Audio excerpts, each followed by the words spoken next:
Good morning, good evening, good afternoon. Bonjour, ¿cómo estás?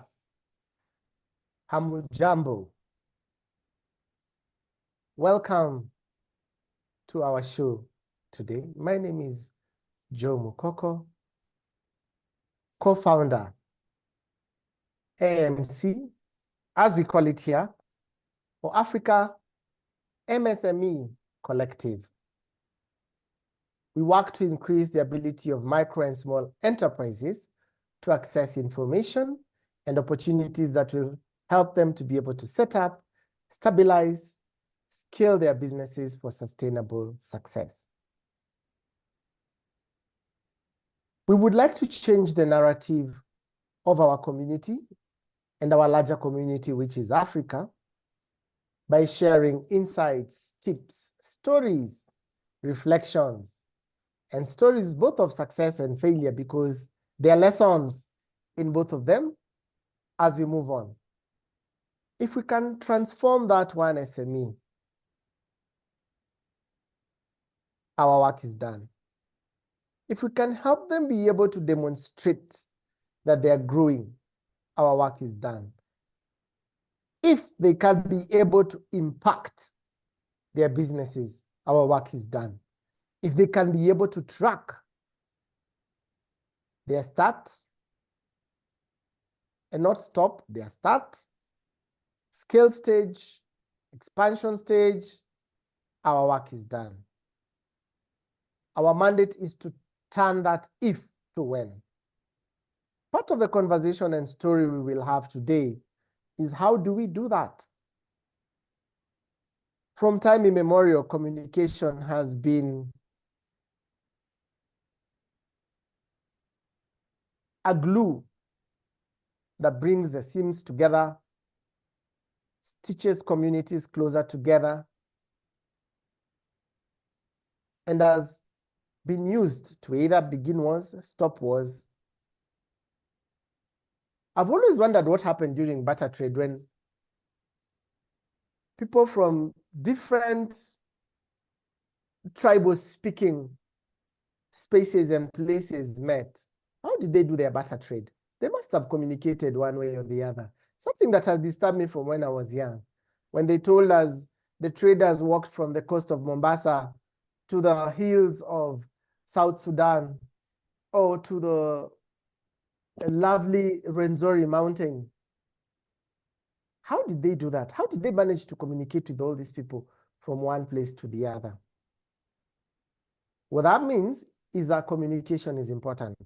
And to help us break down how we can be able to talk together, bind communities together, and most importantly, be able to sell our ideas in a way that we influence, inspire, and impact the communities we are around, is my co-host. I allow her to introduce herself and tell us what she does.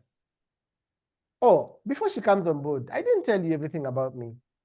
I'm Joe Mukoko, co-founder, Africa MSME Collective, founder, Haki Integrated Services, where we fix problems with business models so that businesses can run sustainably, profitably, and head of learning at SME Founders Association, a learning and linkages association.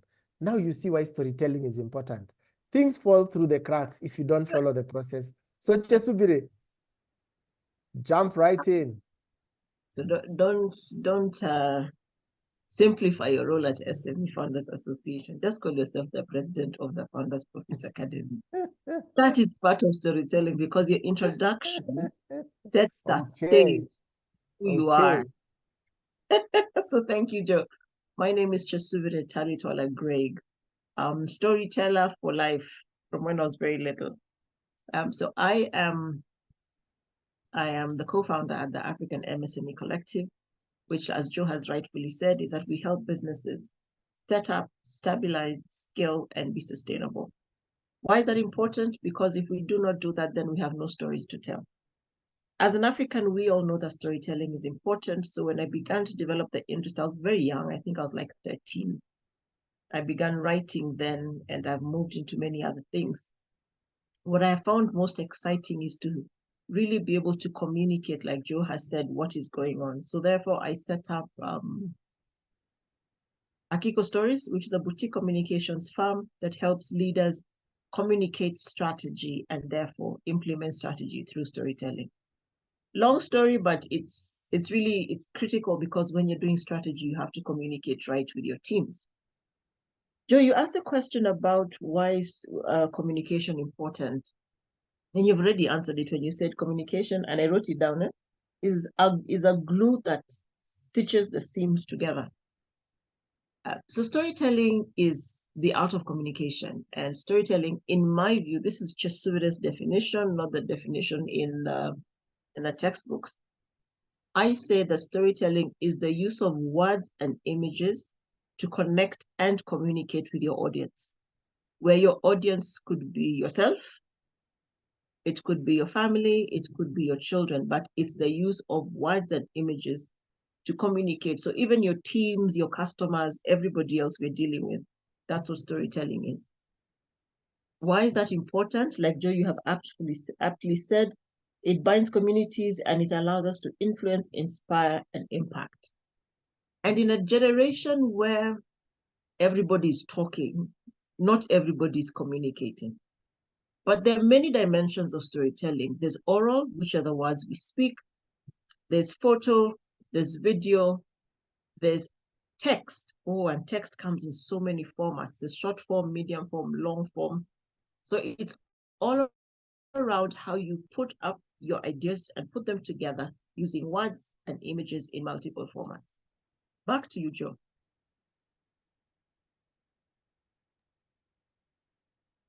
Oral, video, text, images.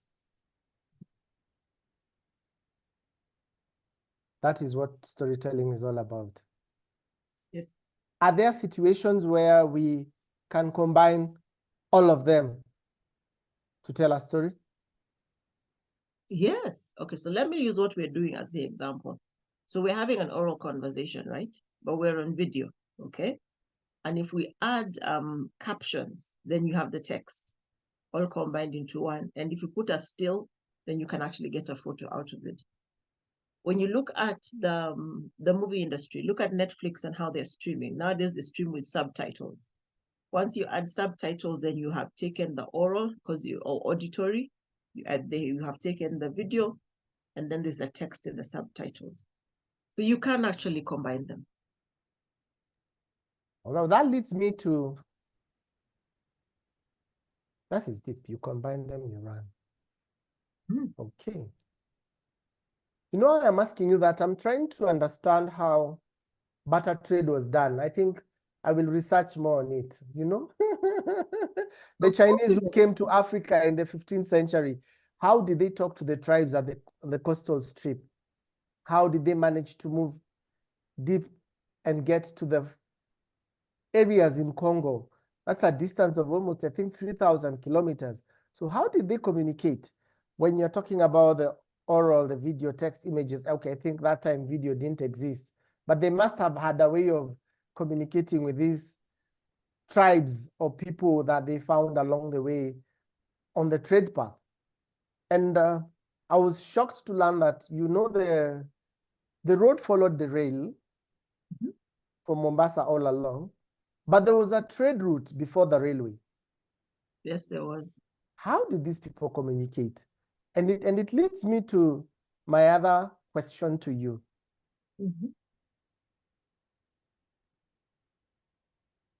We talk about storytelling in business, storytelling.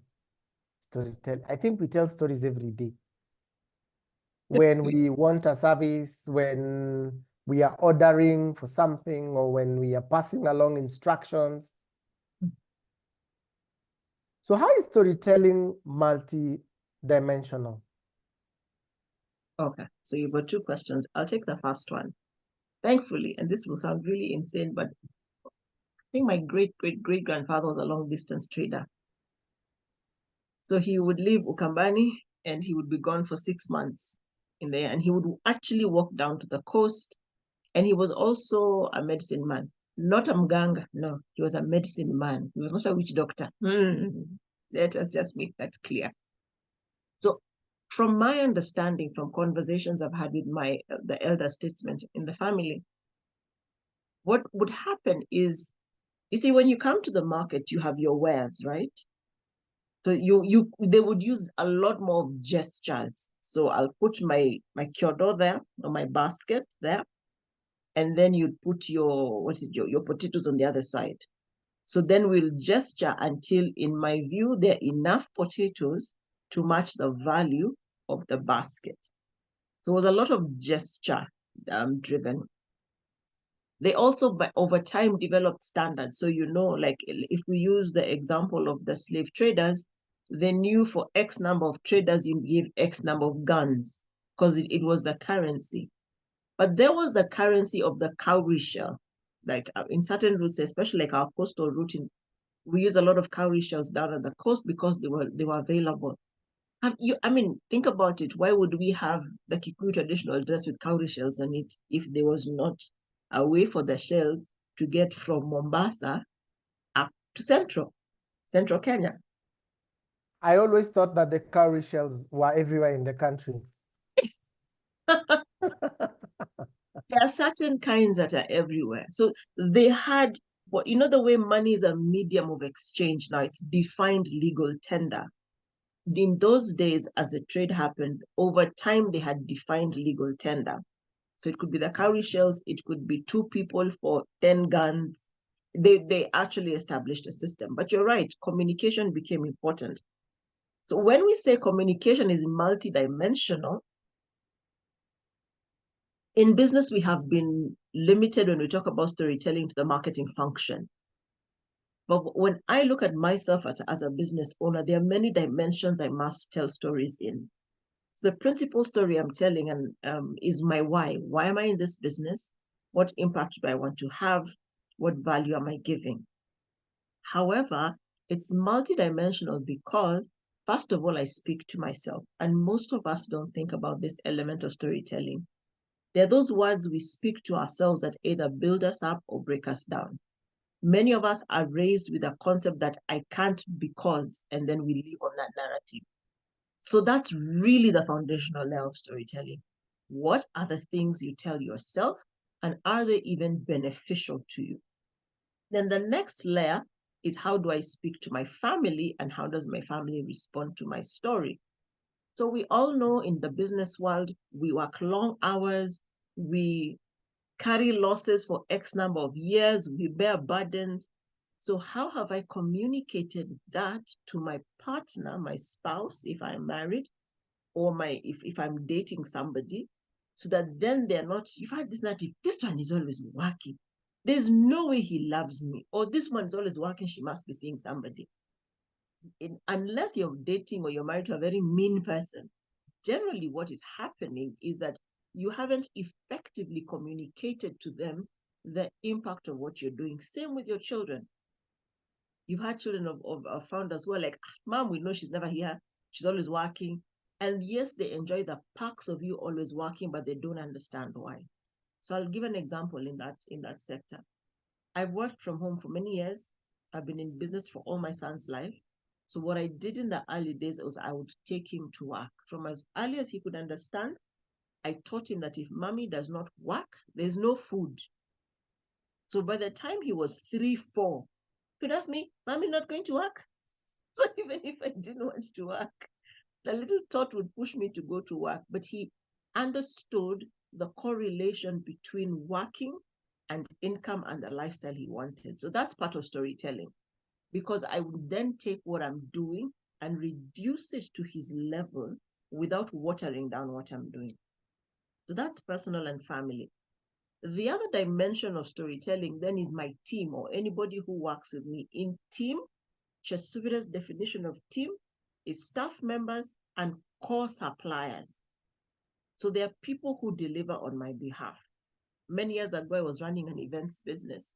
And what I chose to do is have 2 or 3 suppliers who can show up as me. So like, it's a small job, it's in Westlands, I live in Syokimau, it doesn't make sense for me to go and view the site.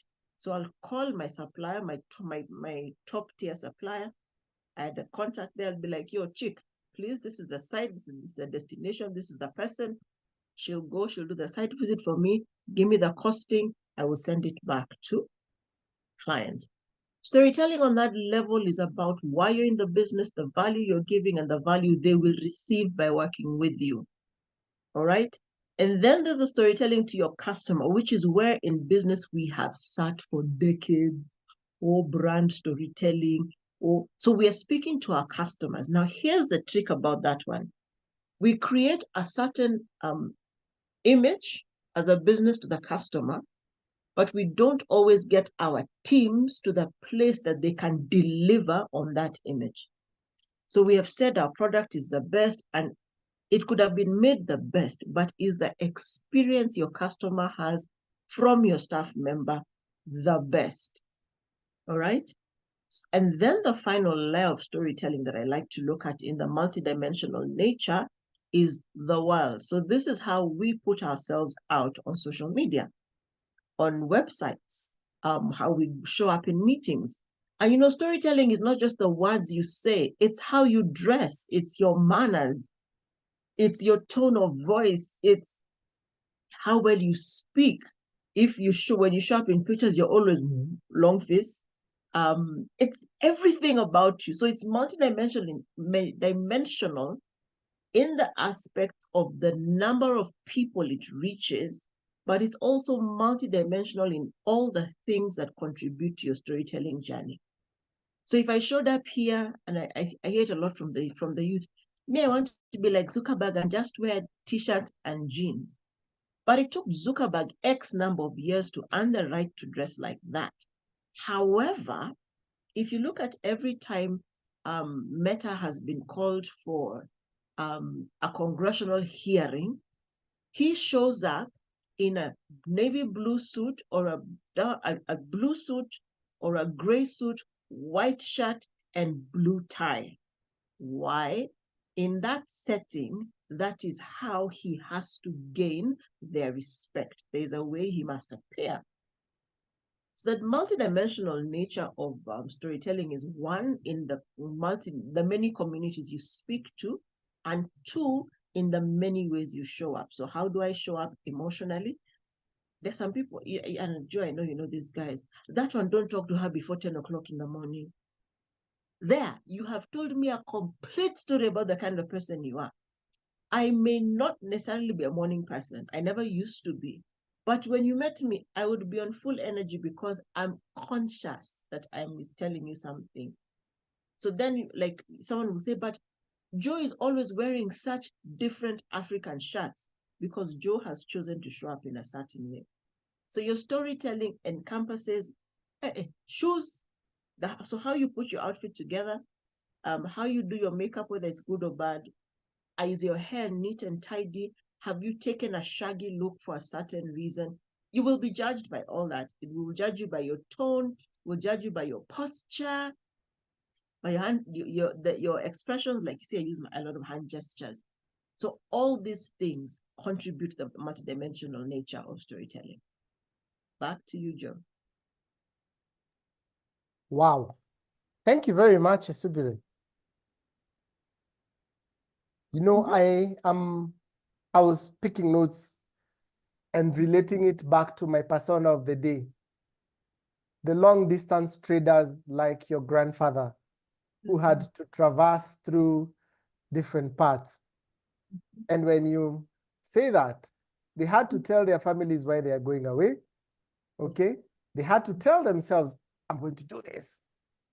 We were told that the highlands and the parts were mosquito infested or something like that, with wild animals running up and down. Yeah. So telling yourself that I need to go through this, talking to your family, then as a long distance trader, you will not walk alone. Yes. Moving from one place to another. And when you get to another community, getting a guide in that community to help you cross the roads and the paths in that community. Exactly. And then talking to the clients as you go along, because you see there's a lot of barter trade. And Yes. you could not say you're carrying food for an entire year. You said he used to go for 6 months? Months. Yes, so he can't carry food for 6 months.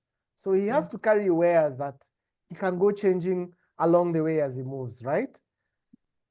Okay, so that is a situation or situations where he had to give stories to do the barter trade. And then Exactly. how he would present himself to these communities. And they would know, allow me to call him, what name do I give him? What was your grandfather's name? Uh, I think The easiest. that one was called Kivanguli. Let's use Kivanguli. Okay. And let's say Kivanguli. Kivanguli. Good. So Mr. Kivanguli, there is a way he presented himself to these communities and they accepted him. Yes. That's why he could go and come back, traverse everywhere and come back. Mm. For all that to happen, Mm. it means his communication skills had to be excellent or good, above average, nothing below average or poor, Nothing. because good. Why is it important to tell a good story? So remember, what we're doing in life is always drawing people into our corners, right? Yes. So a good story is the best communications tool you have. And I'll explain that in a moment. We all say a picture is worth 1,000 words. So imagine if you have your words and pictures together, how much clearer you speak, right? So a good story is important because it ensures your communication is clear. Let's go back to the example of the barter trader, right? If you got there and you said you're looking for, you're trading a kyodob and you're looking for, let's say you're looking for arrowroots, and then you communicate and it comes out like you're looking for yams, but your wife at home is waiting for arrowroots. Arrowroots and yams are different. Very even taste, even texture, even everything. So when you're able to tell a good story, your communication is better. Your ability to impact and transform people's lives is better. Your ability to get exactly what you need, not a lookalike, not a maybe, not a closest to. You know how you go to shop and they're like, this one is just like this one. No, they're not the same thing, right? But if you go to a shop, I'll use perfume as an example. You know, all major perfume brands have people they have actually assigned as resellers.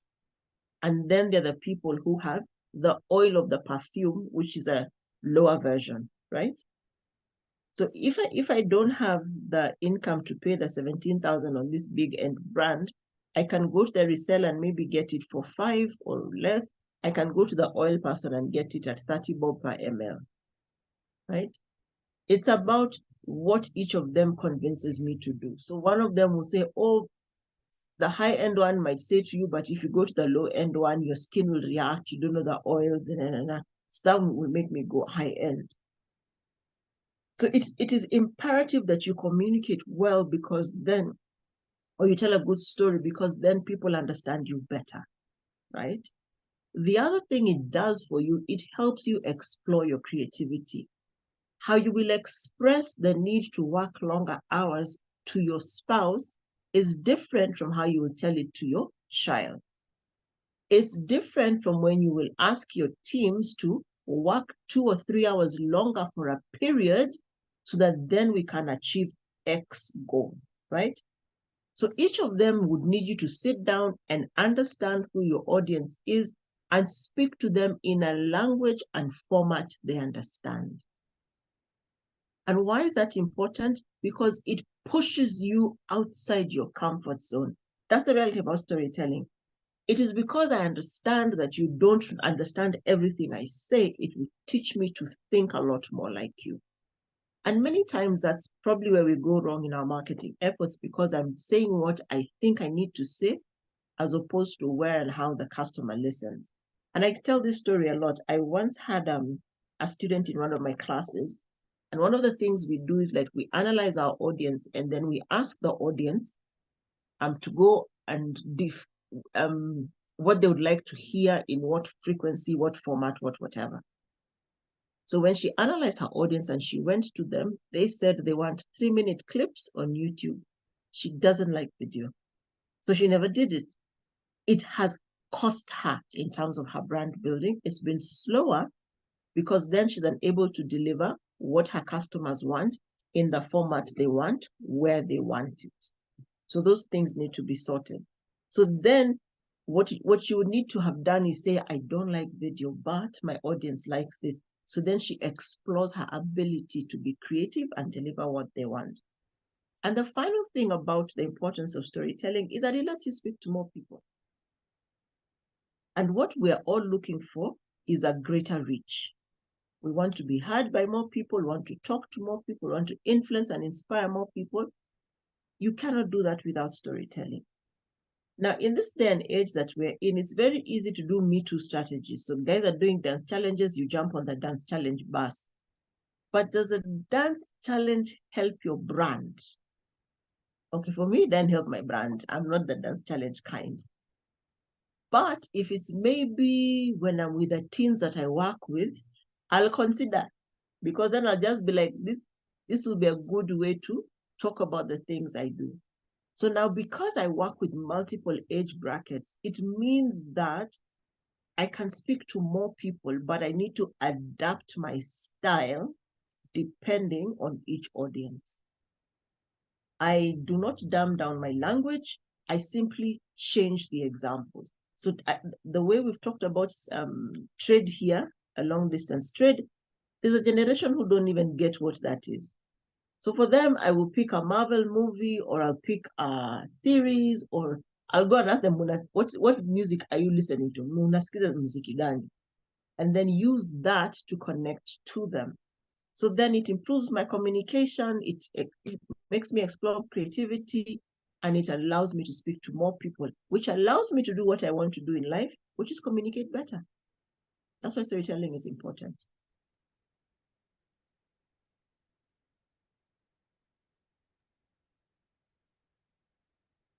Brand amplification. Yes. We are always presenting ourselves out there. Yes. Every day. Yes. So brand amplification to yourself, to your family, to your stakeholders, to your customer, to your internal stakeholders, which is your team, suppliers, and everyone else, to your customer, and then to the rest of the world. Yes. That's deep. But you shouldn't get stuck in it in terms of, okay, initially it's difficult. I will even admit, when I began working on my own brand, I struggled. It would be easier for me to work on Joe's brand, because when you have to stop and think about your storytelling skills, you will find things you don't like. I promise you. You will find things about yourself you don't like. So the easier journey is to say, I'm not like that, and brush it under the carpet, or to ask yourself, why am I like that? And how can I be different? So storytelling, something that has just struck me is that storytelling becomes difficult because it exposes us to ourselves. I sit there and I begin to tell the story, and Joe is not understanding, so I get mad.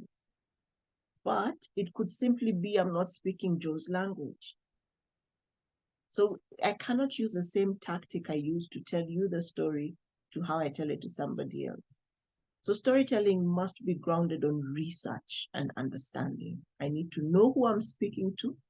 What is it that I know that they need to know, that they not only need to know, but want to know? You know how many of us think politicians is just hot air? Because they'll come, they'll tell us things, we put them in office, they won't deliver. But you see, they're responding to the research they've done on the ground to what the masses need. So if I am a middle classer, I may not be directly into the bracket they're speaking to. So then I'll say they're speaking nonsense without understanding that I may not be the demographic for that message. So when you understand the power of storytelling in terms of diversely impacting different audiences, my friend, you will invest the time needed to tell good stories. Thank you so much, Isubire. It was good hosting you today. Now go back to Mr. Kivanguli.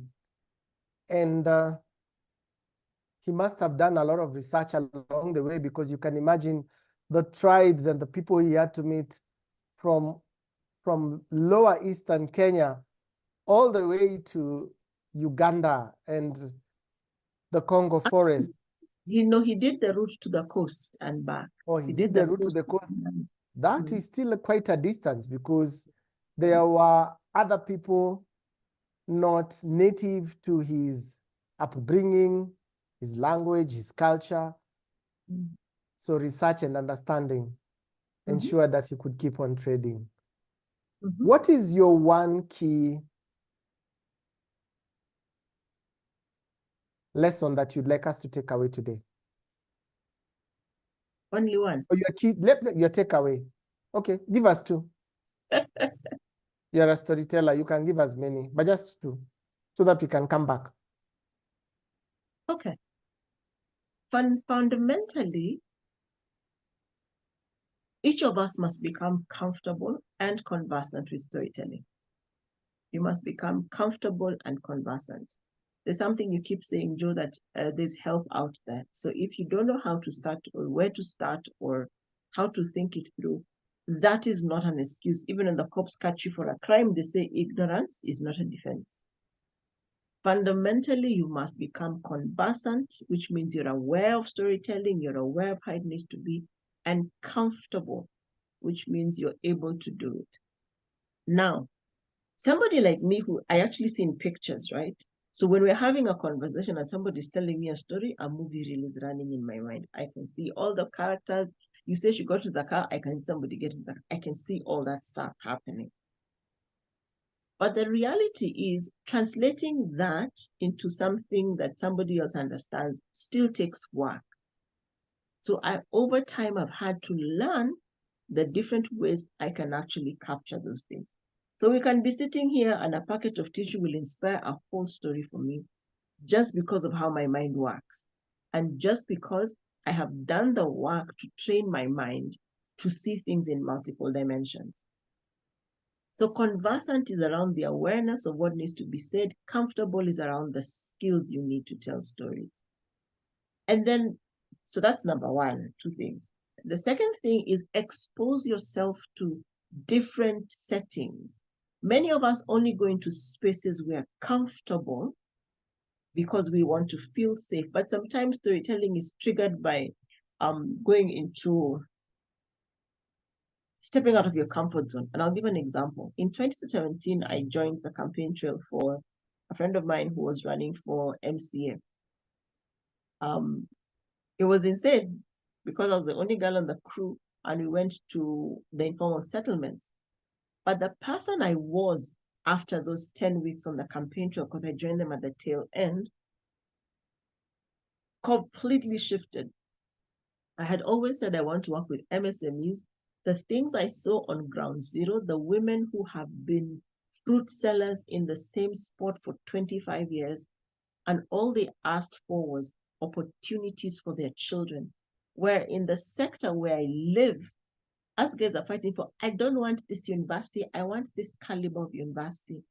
These women, even their children getting past primary education was a problem. So going into that space, as uncomfortable as it was, jumping over ditches, walking in the dust, I actually slipped and stepped in mud a couple of times, forced me out of my space of comfort and into the shoes of another person, which shifted me diametrically. So be willing to step out of your comfort zone. Then you will find two things happen. Either you get so terrified and you run back to your comfort zone, normal response, or you realize, it's not so bad. I can actually function here. So to tell a better story, you need to push yourself out of what is comfortable for you and step into the shoes of the person who is listening to you on the other side. So be conversant and comfortable and step out of your comfort zone. Thank you very much, Jesubret. Thank you for that. comfortable and conversant, and step out of your comfort zone. And that is what we look forward to doing with you, our viewers, our listeners, stepping out of the comfort zone. We will host these shows twice a month, on the second Wednesday and the last Wednesday of the month. Look out for them. Let's have these conversations. Let's keep it going. Subscribe to our channel, Africa MSME Collective. Follow us on the social media spaces, Twitter, Instagram. We should be going to TikTok because we want to reach the younger generation. And look out for our articles on LinkedIn and the other digital spaces. It's been a good day, informative session. And I leave you with the picture of Mr.